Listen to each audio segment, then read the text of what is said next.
Hey guys, welcome to Nerdarchy for Nerds by Nerds. I'm Nerdarchist Ted, and today I'm joined by Nathan Nerdarchy. Ty Johnston. And today we're going to do an interview with our webmaster, Ty Johnston.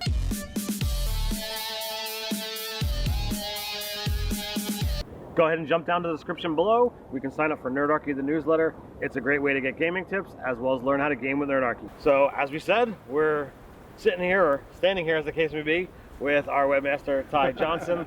We're going to get a little bit of your history, both with gaming, Nerdarchy, and your role as our webmaster. Okay. So where do we want to start off with, gaming, or Well, okay, with, we'll go with gaming first. all That's right. probably easiest in a lot of ways, and maybe of most interest. I started gaming, tabletop RPGing anyway, in the late 70s. So I'm definitely what some people call a grognard, or a little more old school. So now, did you start with like the white box, the red box? What Actually, I started a little bit with the red box and AD&D, which first started coming out in 77, if I remember correctly.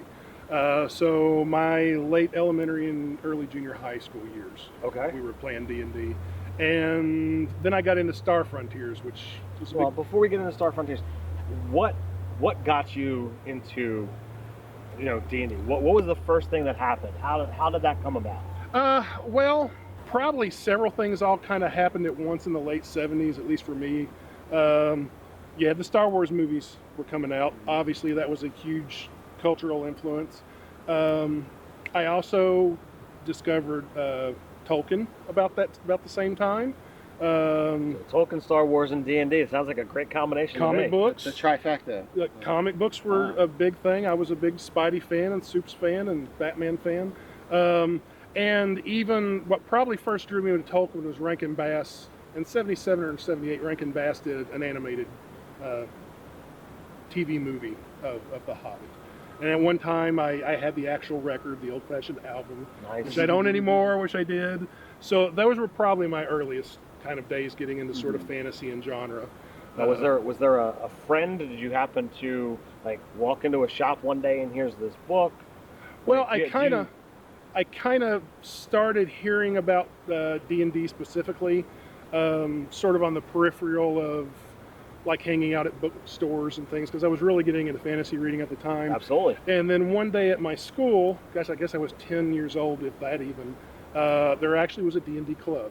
There was a little thing put up, a poster put up about a D&D club, so I got in on that as soon as I could. I was there at 7 o'clock the first day, the first meeting. So hear that, schools? You need a D&D club. Yes. I've heard that they've increased in number over the years, but if you're watching this and you happen to have authority at any kind of schools, create a D&D club. Yes. Good for creativity and all kinds of stuff. Oh, many things. I think I rolled up my first character that day. Don't remember their name, who they were, what they were, or anything, but I've been hooked pretty much ever since on RPGs and D&D. So you've been at this point in time gaming for 50 years? Not 50, about 40. 40? About All right. 40. Apparently math failed me today. That's okay. That's okay. So Off and on with some breaks here and there. all right. Now, so what was the longest break? Was it like months, years, weeks? Probably years. All right. I went after, let's see. Yeah, after about the time 3rd edition was switching to 3.5. I didn't play a whole lot then until 5th edition. So I skipped 4th edition, not by choice or for any particular reason. It's just I was busy with life, working. So I married. understand. I did the same thing. Yeah. So now you did an article on the website talking about your history with specifically D&D and Nerdarchy. Now, did you skip 2nd as well? You went. Did I hear that correctly? You went 1, 3, 5. Yes, I skipped most of 2nd. Since then, I've played it a couple of times. Okay. But yeah, I pretty much 2nd edition was coming out about the time I was starting in college. So there's about 4 or 5 years there where I was kind of busy with that. Got college, got girls. Yeah, I did get to play a little bit during college, but not a whole lot. And that was usually 1st edition. Though, like I said, I think I got maybe 1 or 2 2nd edition sessions in there, but not a lot. So what happened in life to bring 3rd edition into your hands? Well, it was actually really fortunate. I had just started a new job. at a relatively small town, but there were a lot of gamers there. There were a whole lot of gamers, and I didn't have a significant other at the time, did not have children at the time, so I had this new job and a whole bunch of gamers in the area, and even people I would not have thought were gamers, I found out were gamers. So, I made a whole bunch of new friends fairly quickly, and for at least the next 3 years, it was gaming twice a week, every week, Sundays and Wednesdays. You know, that's pretty hardcore. Which, prior to online gaming, that was definitely hardcore for me. My best was pretty much solidly every Saturday for many years. Now with Nerdarchy, there's times where it's like, all right, we're just gonna jam pack this weekend in. I've literally gamed 3 or 4 days in a row, but that's because of There's 3 more games to shove into that week. And what about 5th? Fifth edition? Oh, I've pretty much been on board since 5th edition was officially got rolling. Mm-hmm. I wasn't around during the D&D Next and the testing stage, that I missed. But actually, part of what brought me back is I had heard there was a 5th edition coming back out, and I was like, well, I've been out of gaming for 8 to 10 years, give or take.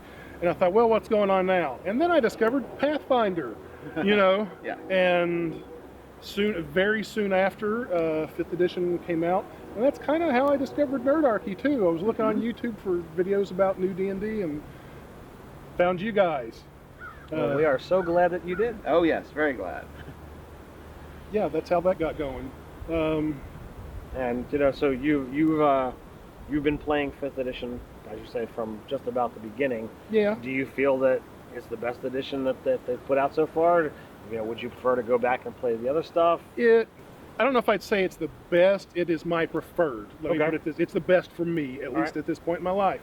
Well, that's how I meant to phrase the question. There's a lot of people who still like Pathfinder and 3 and 3.5 for different reasons.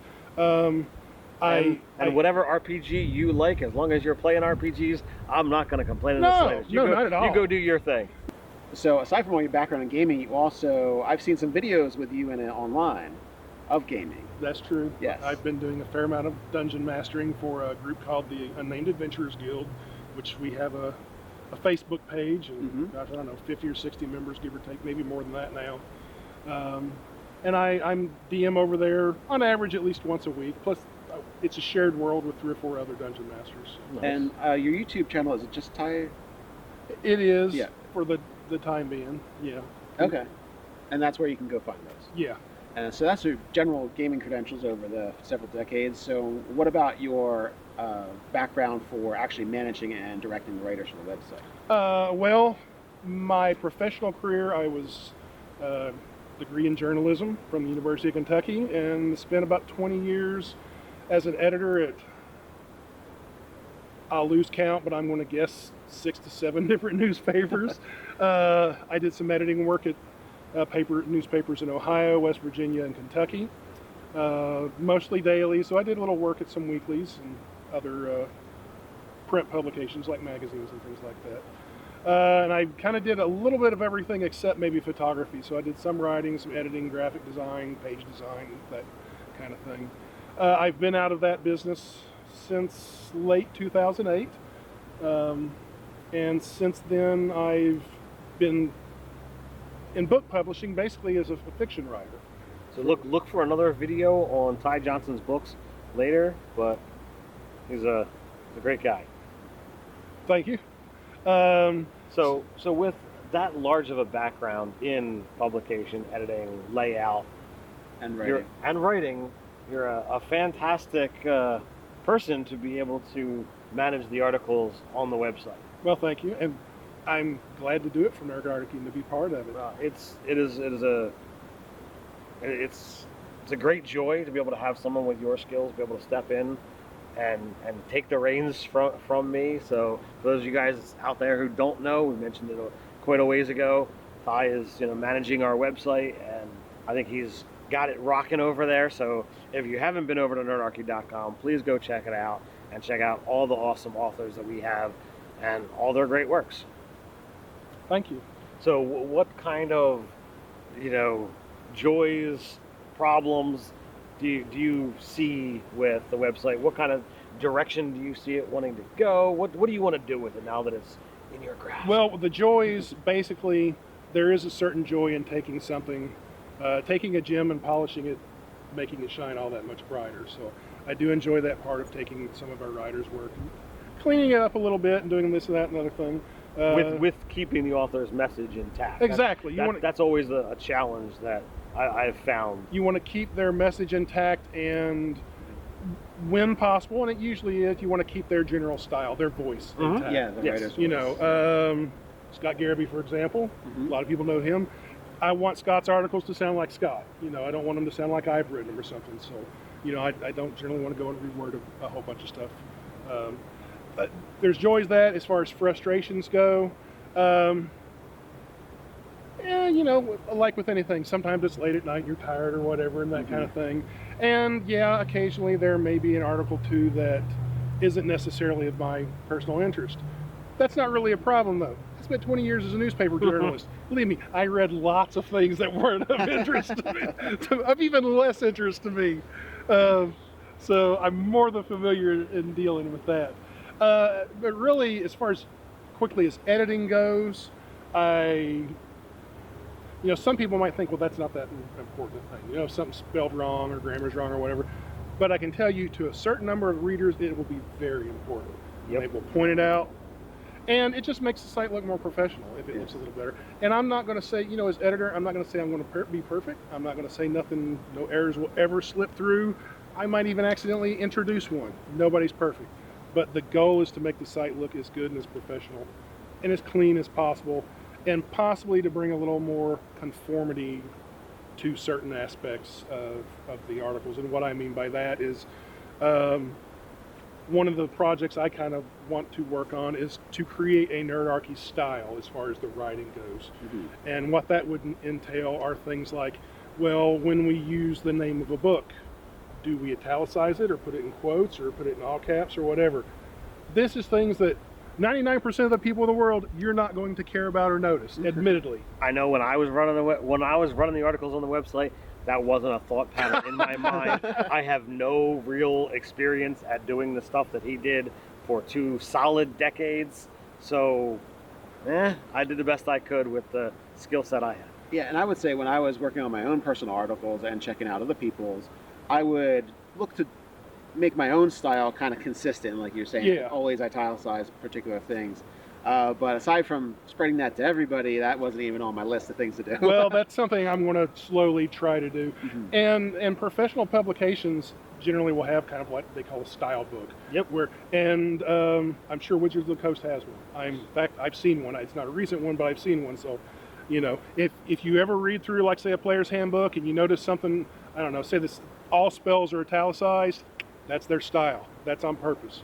And I'm, like I said, I'm hoping to bring that kind of conformity to our articles, at least at some point. So besides conformity, do you have any visions of what you would like to see for the website in either a direction of content or any kind of essentially website goals? What do you want to see happen? Well, obviously we want to get more readers, for one thing.